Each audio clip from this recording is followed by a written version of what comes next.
webiga Shabeelle ee mara gobollo ka tirsan Soomaaliya ayaa mar kale biyo yareeyay iyadoo meelaha qaarkoodna uu webigu engegay. dadka qaar ayaa aaminsan in biyo xireennada Ethiopia ay door ku leeyihiin biyo yaraanta webiga iyo waliba sidoo kale iyo roob yaraanta ka jirta geeska Afrika. warbixintan waxaa beledweyne ka soo diray Xuseen Xasan Dhaqane. hoos u dhaca ku yimid webiga Shabeelle oo biyihiisu ay ku tiirsanayeen dad iyo duunyo fara badan ayaa meelo ka mid ah deegaanadii uu marayay dadku waxay ka dhigeen goobo qashinka lagu qubo kadib markii ay biyuhu ka gureen sida in ka muuqata muuqaalka buundada Beledweyne.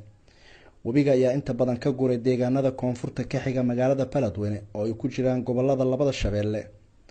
dadkii webiga ku tiirsanaa si ay u helaan biyo ay cabaan webiga dhexdiisa ayay gacmahooda ku qodaan waxa ay helayaanna waa biyo aan nadiif ahayn. taxsiga waa ka dhashaa biyaha aadabta meel ku jiro taxsiga waa ku arkay taxsiga waa ku dhashaa cudur oo dhan ma ka dhashay adiga hadaad cabtid caloosha waa laga kaca oo ku shubmay oo ku mantagay ilmaha sidoo kale qabaaska hadda ilmaha hadda la joogo waa lagu qabay waan ku caaroonay cabitaan ma jiro biyaha webiga waa dhanaan waa cusbo oo wax la cabi kara ma aha qof bini'aadan iyo neef xoolaha midna ma cabi karo.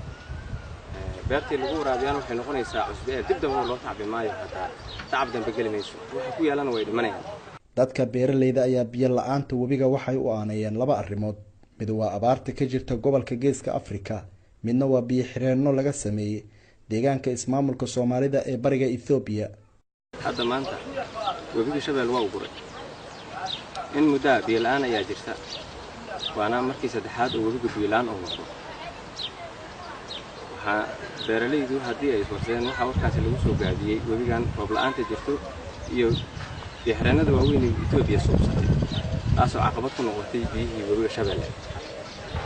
waa markii labaad ilaa 2 sano gudahood lagu arko webiga oo biyuhu ka gureen iyadoo dadka iyo dunyaduna ay si caadi ah u dhex marayaan. Xuseen Xasan Dhaqane, qubanaha VOA, Beledweyne.